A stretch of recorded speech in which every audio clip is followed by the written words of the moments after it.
culinary herbs. I mean, it is so good in fish. Tarragon vinegar is like the best. Okay, if you want to make a vinaigrette salad dressing, tarragon vinegar is what you want. Unfortunately, it's another one of those that's just fallen out of use in the American kitchen. Still commonly used in France. You may find it on your herb rack in the grocery store, but most people just don't cook with it the way they once did. It's just one of those that kind of dropped out over the last couple of decades, like all that good imported wine that was cheap. But anyway, use of tarragon, well, it dates back to at least 500 BC, so it's a really ancient herb, right? It was recorded as both useful and culinarily and medicinally by the Greeks. Now, there are two varieties of tarragon. French tarragon, sometimes labeled as German tarragon, and Russian tarragon. French tarragon has a much better flavor. Unfortunately, French tarragon cannot be grown from seed. You're going to have to get a plant. The flowers are sterile, so it's been bred to the point where you have to grow it from cuttings. Russian tarragon may be grown from seed, but it's not as flavorful. It's not as good culinarily. But both are useful medicinally. The interesting thing about tarragon is that it's a member of the Artemisia family. It's in the same family as wormwood and mugwort. This makes tarragon a really nice culinary herb. It's got a slight bitterness. It's really good. I mean, honestly, if you like to cook fish and eggs, if you like to make salad dressing, you're going to want this herb. And really the French, if you can get it, really. But you can grow the Russian from seed. And it's just as potent, if not more potent, medicinally. Plants for a Future says, tarragon is a bitter, warming, aromatic herb that stimulates the digestive system and uterus, lowers fevers, and destroys intestinal worms. This herb is little used in modern herbalism medicinally, though it is sometimes employed as an appetizer. It stimulates digestion, it stimulates the appetite. The leaves and an essential oil obtained from them are antiscorbutic, gives you some vitamin C, it helps against scurvy. Diuretic and emmenagogue, meaning it brings on menses. Hypnotic. Now this is interesting. The Russian is much stronger than the French in this, that it can bring on sleep. That's what all hypnotic means. It doesn't mean you're going to be like, hypnotized. It means it'll help you sleep.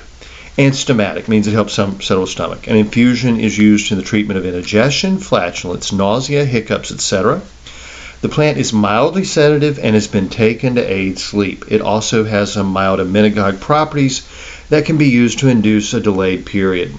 A poultice is also used to relieve rheumatism, gout, arthritis, and toothache. Again, the Russian's going to be a little stronger in that and really good. Plant is harvested in the summer and dried for later use. The herb should not be prescribed for pregnant women. That is true of the entire Artemisia family. Anything that says it can kill worms or bring on menstruation is going to probably cause a miscarriage if taken in medicinal doses. Pinch here and there in your food, usually no big deal, but you probably still have to be careful. But anything taken in medicinal doses that has those properties, it's going to cause a miscarriage and may even kill the mother. Seriously, really dangerous. And that, even just plain old mint or oregano, don't mess with it in medicinal doses if you're pregnant. As I always say, the only documented case of someone dying from herbal medicine in the United States in the last 200 years,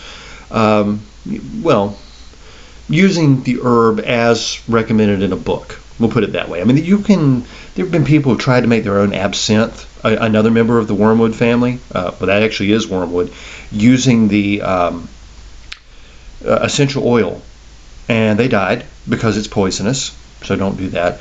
But no, someone that actually it was a lady who wanted to use herbs for an abortion, and she used pennyroyal.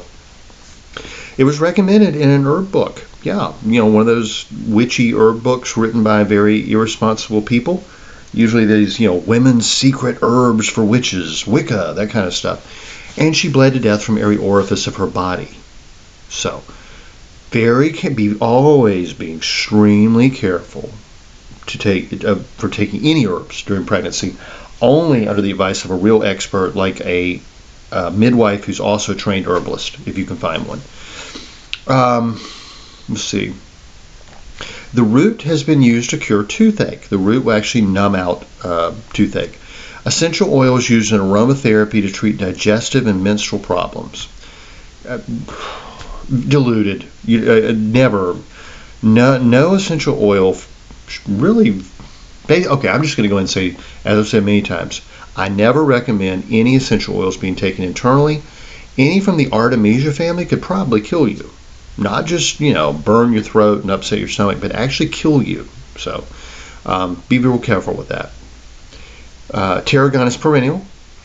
It likes full sun to partial shade. It can grow up to 3 feet tall and should be spaced about 2 feet apart. You can, like I said, you can grow the Russian from seed. The French will have to come from cuttings. If you can get the French, get the French. Hardiness is from zone 4A to 8B, just like the previous herb. So again, we're talking Maine to North Florida. So easy as can be. And your Artemisias are more drought tolerant. So not too hard to grow, actually. And I think we'll wrap it up there because the next one is a very big one. And we'll talk about it next week. Y'all have a great week. I'll talk to you next time. And go make some tarragon vinegar and cook some fish and eggs and enjoy it. It's a really good flavor. I mean, it's really one of my favorite herbs. And that, we could get into so many kind of conspiracies over sweet woodruff and why it's not sold commercially. I think I'm kind of on the right track that one. I really do think it's more business interests. But, my standard disclaimer, don't take anything just because I said it. Do your own research.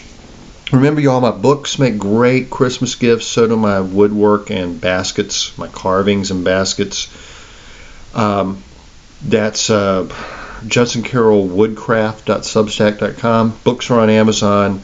I'd love to be under your Christmas tree. So anyway, y'all, have a good one. I'll talk to you next time. The information in this podcast is not intended to diagnose or treat any disease or condition. Nothing I say or write has been evaluated or approved by the FDA. I'm not a doctor. The U.S. government does not recognize the practice of herbal medicine, and there is no governing body regulating herbalists. Therefore, I'm really just a guy who studies herbs. I'm not offering any advice. I won't even claim that anything I write or say is accurate or true. I can tell you what herbs have been traditionally used for. I can tell you my own experience and if I believe an herb has helped me. I cannot nor would I tell you to do the same. If you use an herb anyone recommends, you are treating yourself.